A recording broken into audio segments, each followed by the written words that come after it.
Welcome to the Authentic Dentist Podcast. Join Dr. Allison House of House Dental in Scottsdale and Sean Zayas, founder of Zana, a company helping dentists extend their care beyond the chair as they lead dentists deeper along the journey of authenticity to reach greater fulfillment in their professional lives and to deliver remarkable patient experiences. At the core of the Authentic Dentist is a belief that the answer to the current challenges in dentistry is dentists discovering that their greatest asset and point of differentiation is their personal brand, and that forming that brand out of their authentic selves is the best strategy for success in dentistry today.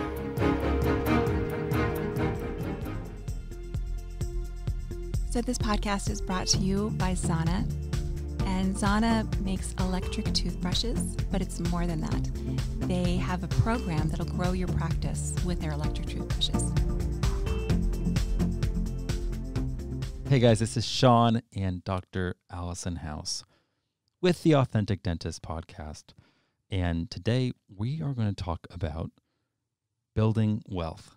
And it's interesting because my fundamental conviction here is that a dentist cannot build wealth just by doing dentistry. I think a dentist can get rich and make lots of money doing dentistry, but there's a big difference between riches and wealth, and that is what we're going to talk about in today's episode. Okay, explain that, because I don't understand the difference between riches and wealth.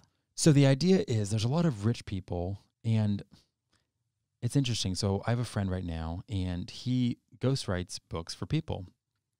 And he has a rich person he's doing a book for, and then he has a wealthy person. And he said it's completely different even when you show up at their home. The rich person is almost trying to show you that they have money. The wealthy person, clearly stunning home, but also has nice art. It's not necessarily about their car. They have actual paid people to follow them around, make meals for them. And it's because the difference is the wealthy person, while they're sleeping, they still have so much money that's just coming in all the time because of either their businesses or something that they're in. And there's no amount. I mean, we're talking I don't know if they're $250 million and up, but it's they've achieved something where it's they truly are wealthy and they've completely transcended money. So we're not talking about someone that has $2 million or someone that has $10 million. That's more in the realm of you're rich. I mean, anyone considers you to be a millionaire. I would say that that's someone that's very rich. But there's a distinction between those that are rich and the true wealthy, if that makes sense. And that's what I'm trying to say is that doing dentistry isn't going to make you wealthy. No, it won't. And it doesn't always make you rich. No, it doesn't always make you rich. That's the dream, and that's the promise. But in reality, we know too many people that they're getting close to the end of their time as a dentist, and they need to retire, and things aren't set up the way that they wanted them to be. And I think that's probably more common. I think it is. I think as a child or even just a young adult, you always think, well, if I become a doctor or a lawyer or a dentist, then I'll be wealthy. But it's a lot of debt and a lot of time to get to the point where you can even start working. And then you have to invest all this money in the equipment and the office. So you're starting your life in a lot of debt. And then you have to build. So and you can only trade your time for money. And that what does Mark say? You can never get rich billing by the hour. You can never be wealthy building by the hour because you only have so many hours. And even if you work 70 hours a week, which you physically can't perform dentistry 70 hours a week, you're never going to get out of that. It's going to have to be something else. And you talked a little bit about how you can make money while you sleep. How do you do that? Well, so recently, there's a few kind of business mentors that I've been learning from. And one of them, I'm probably going to butcher the name, is this guy, Naval Ravikant. And he came up with this hierarchy of 4 different levers that you can, for leverage, and how basically dentists are able to employ 2 of those. And the first one is, labor. So why is that a form of leverage? Well, it's nice when you can pay other people to do stuff that you shouldn't be doing or don't want to be doing. And in dentistry, it's obvious. You are supposed to be doing all the clinical work that only you can do. But for a cleaning, that's what a hygienist does. And then you still have a whole staff to make everything else work. You couldn't be a one-man show. No. You couldn't greet the patient, collect the insurance. I mean, you could. It would just be such a bad use of your time. So you get to employ the leverage of human labor.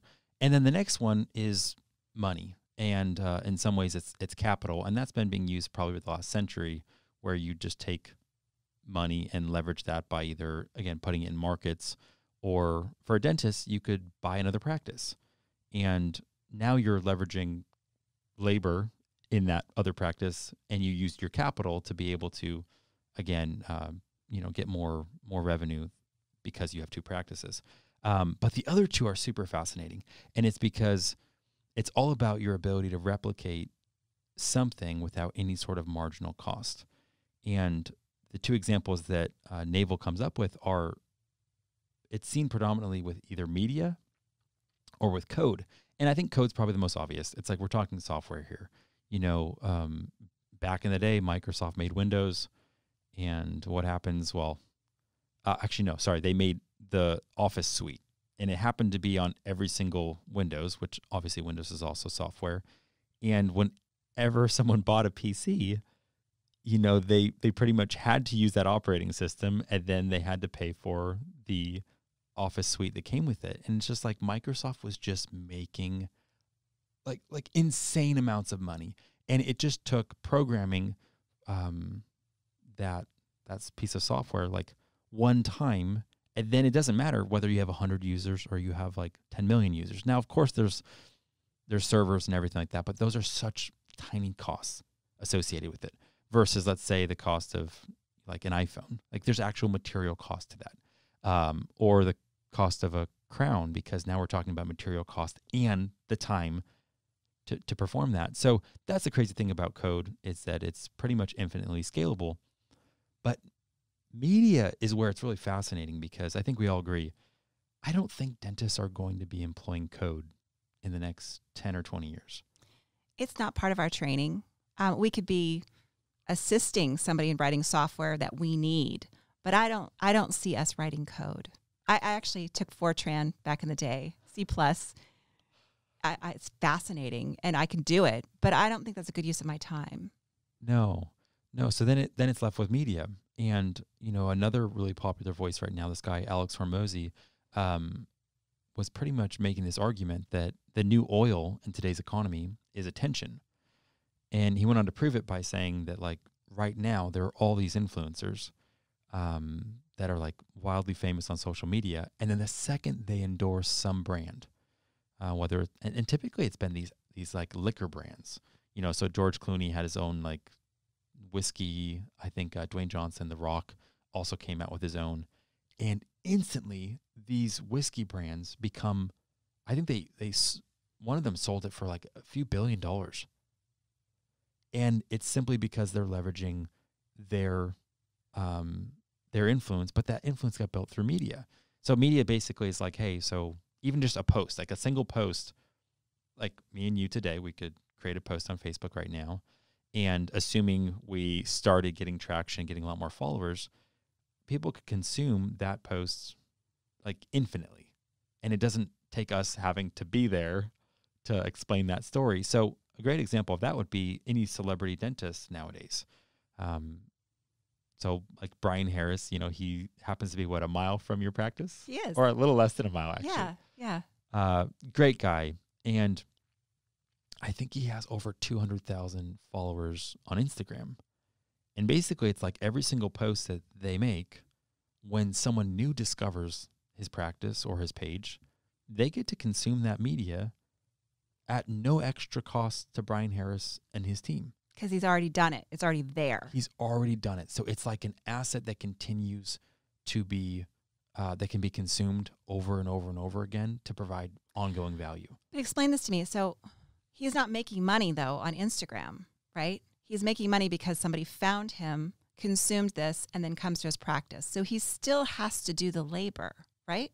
So with him, the attention, he's converting the attention that he's getting into doing the types of procedures he wants to do.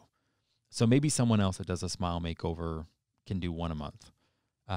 Where now, because of the attention that Dr. Harris has got, maybe he can do 15 of those a month and charge 30% more than someone else. So that's where it's not a direct, like it still does require his time, but he's getting to more fully leverage his time to only really high dollar procedures because he has all this demand. So you're right. It's still linked to his time.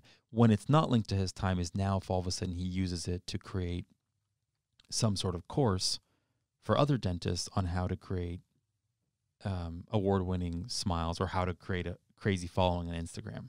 If he used media in that sense and can monetize it, it doesn't matter if 5 people take his course or if 5,000 dentists take his course. Because that's what I see. What you're talking about with Instagram is marketing. And marketing is very important, and we all do it very poorly, except for a few people. But to actually make money on media is different, because then you want somebody to buy your product without you having to do anything, right? That's the whole idea of building wealth. So the interesting thing is, without getting into crazy specifics, so Dr. Harris also did start a product company called Clean, I believe. And I'm pretty sure it's public that got acquired. So he again was able to leverage his name to then all of a sudden be part of a company that people were wanting to purchase, and then that acquired the eyeballs of people that were investors that wanted to buy that company. So now it's like he can leverage his status and his fame. People want him on their boards. People want him part. So now it's just okay. I'm understanding. Other things open up. It's not just I'm able to do more of the dentistry that I want, which is still linked to my time. Now opportunities open up. And that's the same with why should Dwayne Johnson have his own whiskey brand? I mean, he's an actor. But people understood that if Dwayne says this and he does that, well, that's going to bring millions to that company. So in that same exact way, I think dentists can leverage their personality, their brand, their fame in other sort of ways, if that's what they're interested in. I think that we're all interested in growing our business, because that is where we make our money. And I think we are interested in having that status. I mean, that was part of why we went to dental school and became doctors. But I also think it's a double-edged sword. I also fear that, you have one person that gets mad at you, a troll, and then suddenly they can decimate you. Can you talk a little bit about that? Because that's a fear that all of us have. What if somebody's put something negative on his Instagram, everybody decides to run with that, and suddenly you're the dentist that killed a lion in Africa and your whole life is over? Okay, so you got me with the lion in Africa because I was trying to remember the name. I don't remember his name, and that's good. No, but I'm glad I don't remember. Do you remember the lion's name? I don't. It was like Sydney or Courtney. Something like that, yeah. So that's so funny. And that's the craziest thing is that everyone has to deal with the fact that haters just don't matter. You just have to cross that bridge at some point and be like, it doesn't matter. It doesn't matter what people say. My good friend Tanya from Dental Post, she love her. Yes. I love her. So have you been seeing lately on Facebook? I haven't. Okay. So she just put herself in the trenches. She was a hygienist and just started this dental staffing company. And she worked and hustled and didn't listen to the voices. And publicly, I'm pretty sure, again, this is all public knowledge, she sold her company to the tune of multiple millions. And again, I'm not going to get into the specifics of that, but now she's traveling around, and I think I've seen 3 photos at least with her and Richard Branson. Wow. That's what I'm saying. Literally, she was just on Sarah Blakely's private jet, and it's because there's something different about when all of a sudden you've hit that certain mark. You've sold a company, it got acquired to the tune of 20, 50, Dr. Bruce Baird from Productive Dentist Academy, serial entrepreneur, dentist by trade, He's the one that co-founded Compassionate Finance, and him and his partner, I think there was times where they thought about giving up on it. They stuck with it, kept going. And I think, again, they sold that for, I want to say $70 million. Like that starts getting you closer to the place where now you have the finances to do things that create wealth. So how does the average dentist start leveraging media? Because we already said you can't use code. And we already do the labor thing. And a lot of us own our own business, so we're doing that part. But to truly be wealthy, how do you start leveraging? It sounds like you need to start posting. What do you post? Do you post your cases? Do you post your... This is where you have to do like a reverse engineering exercise in what you want and what is your brand going to be. Dr. Harris's brand was about smile makeovers. Because the reality is, if you're comfortable knowing this is your story, this is the way you practice dentistry, this is what you want to do, then the only thing logical is you tell people about it. And when you're telling people about it, don't just tell them about it in a one-off conversation. Let that same one-off conversation, that same feel, that same tone, I'm educating, I'm saying what's going on, I'm giving people a picture of what my practice is like, and then let that morph into some authentic post that has the ability to spread, to be consumed by more than one person, you know? And you just have to be consistent and be aligned. I think the biggest, the wrong thinking that I see that dentists make is that they think they have to copy somebody else because they don't have enough confidence to know that who they are, that their story, that their perspective, that their background, that everything that makes them uniquely them is enough. And I think that's a struggle that everybody faces across all walks of life. You know, whether you're an actor like Dwayne Johnson, he just had to double down and believe in himself and go from The Rock, you know, the wrestler, to I think he's the most highest grossing actor, at least he was last year. Like, he is completely in demand. Wow. And he just wrote that for himself. Think of like Arnold. Like, there's no way he had to go from all the weightlifting accolades to all of a sudden acting when he had this terrible voice, to all of a sudden in politics becoming the governor of California. Whether you like him or not, that's achievement, you know, and he just had to believe in himself. So I guess, I know that sounds maybe a little too like hokey, but people just got to believe. I don't think it's hokey at all. And I think as we move into 2023, that's something that all dentists need to sit back and think about is, who are you? What is your brand? And what do you want to project? Who do you want to come into your practice? What kind of story do you want to project out there? And that does take some time to just sit down and really decide who you are, be comfortable in it, and then market yourself. And your people will find you. Thank you for listening to the Authentic Dentist Podcast. To join Allison and Sean on this journey, hit the subscribe button to never miss an episode. Here's to your success. Express yourself fully. Live authentic.